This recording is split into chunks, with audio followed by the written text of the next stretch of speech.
চরণ যেন ভুলিনি। ও বাবা, যদি কারো ভিতরে আমার বাড়ি, আমার গাড়ি, আমার ঘর, আমার স্ত্রী, আমার পুত্র, আমার জায়গা, আমার জমি, যদি ভাবটা থাকে বাবা, তাহলে সেই ব্যক্তি কখনো গুরুর চরণে দাসিত্ব তার মন হবে না। যবে তুমি এই ভূমে ব্রহ্মাণ্ডের যাহা কিছু আছে বাহ্যিক জগতের, যতক্ষণ পর্যন্ত তুমি ত্যাগ করতে পারবে না, ততক্ষণ তুমি তোমার দীনবন্ধুকে লাভ করতে পারবে না। যদি তুমি তোমার আল্লাহর সাথে যদি লাভ করতে চাও, তাহলে তোমার বলতে যা কিছু আছে, তাহলে তুমি সবকিছু তোমার গুরুর চরণে অর্পণ করে দাও। তাহলে যদি তোমার দীনবন্ধুকে তুমি পাও, আমার স্বভাব থাকতে কখনো মহাগুরুকে লাভ করা যায় না। সাধক বলেছে যতক্ষণ পর্যন্ত এই মানব দেহের ষড়রিপু 10 ইন্দ্রিয় তুমি কন্ট্রোল না করতে পারবে, আত্ম করতে না পারবে, আপন করতে না পারবে, ততক্ষণ পর্যন্ত গুরুকে আপন করতে পারবে না। আমার মধ্যে কাম, ক্রোধ, লোভ, মায়া, মত, মৎসর্য, হস্তপদ, চক্ষু, কর্ণ, নাসিকা, গুর্জ, লিঙ্গ, এই 10 ইন্দ্রিয় ষড়রিপু, তাদেরকে আমি আমার বাধ্য ঘট করতে পারি। কিভাবে গুরু আমার হবে? আমি একটা কথা বলি, আপনারা সনাতন ধর্মের ভিতরে নাম শুনেছেন শ্রীকৃষ্ণ মহাপ্রভু তার একজন ভক্ত আছে, নাম তার নারদমণি। নারদমণির নাম শুনেছেন না দরদিরা? এই নারদমণি এরকম দোতারা বাজায় গান করত। নারদমণি দোতারা বাজায় গান করে, জীবনে বিবাহ করে নাই।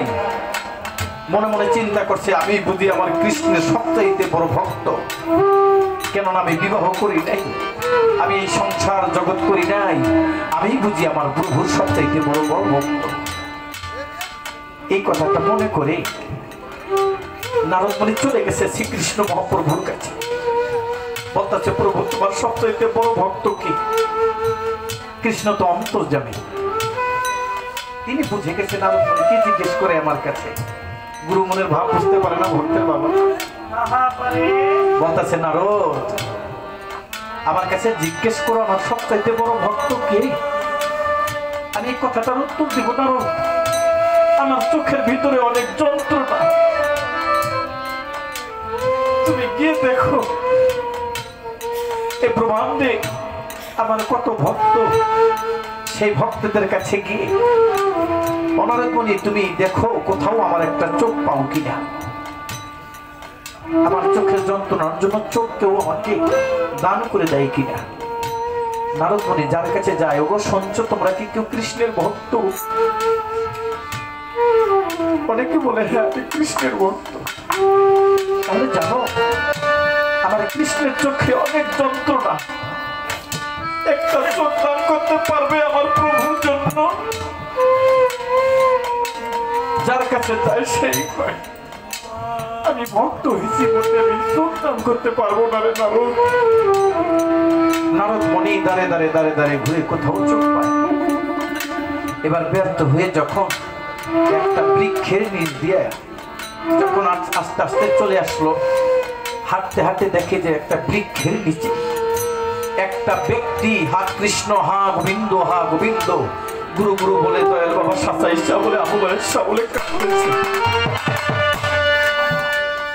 দেখো গুরুর নাম বলে কাঁদে, নারদমণি খেয়াল করেছে হাই গো প্রভুর নাম করে, তাহলে উনি কি আমার প্রভুর ভক্ত?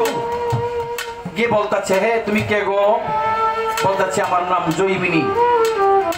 তোমার মুখে যে প্রভুর নাম শুনি, তুমি কি কৃষ্ণের ভক্ত? নারদমণি দুটি চোখের জল ছেড়ে দিয়ে বলে, আমি কৃষ্ণের নাম করতে পারি কিনা জানি না, আমি ভক্ত হতে পারছি কিনা, তথাপি তবু আমার প্রভুর নামটা আমি করে বেড়াই। আমার প্রভু যদি আমার এই নামটা কবুল করে নেয়, তাহলে আমার থেকে চিরসুখী আর ত্রিভুবনে নেই।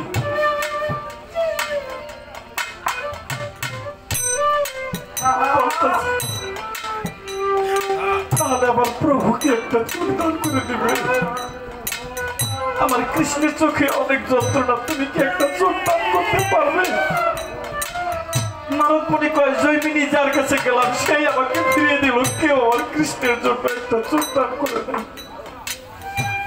জৈমিনী কয়, তাই আমার প্রভুর চোখে যদি যন্ত্রণা হয়, ও নারদ তুমি আমার একটি চোখ নিয়ে আমার প্রভুর সেবায় যদি লাগে, তাহলে আমার চেয়ে আর চিরসুখী নেই।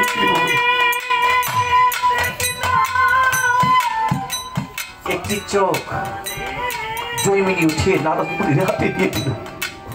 নারদমণি একটু দূরে গিয়ে যাওয়ার পরে জৈমিনী ডাক দিছে, নারদ এদিকে আসো, তুমি কি বলতে পারো আমার প্রভুর কোন চোখে যন্ত্রণা?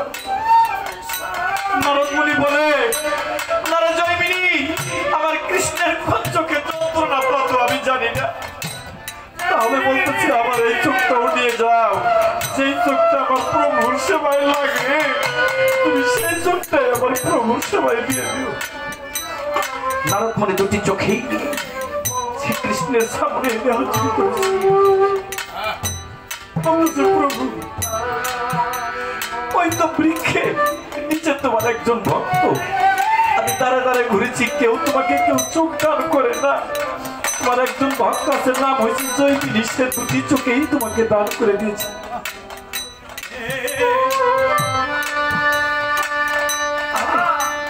কৃষ্ণ বলে, নারদমণি তুমি না বলেছিলে আমার সবচাইতে বড় ভক্তকে?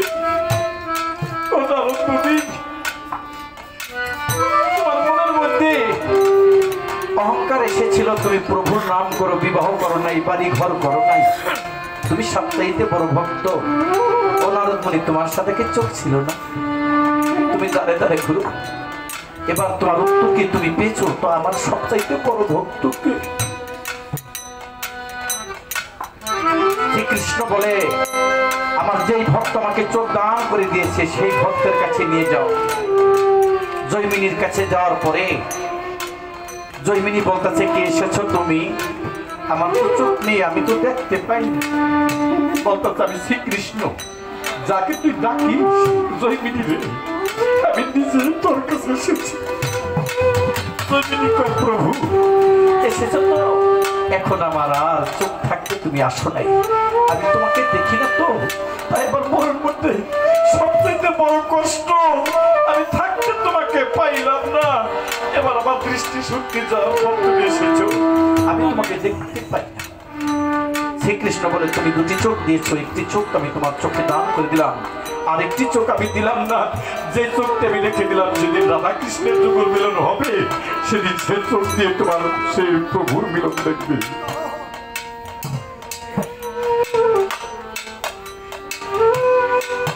বলছি কিনা তোর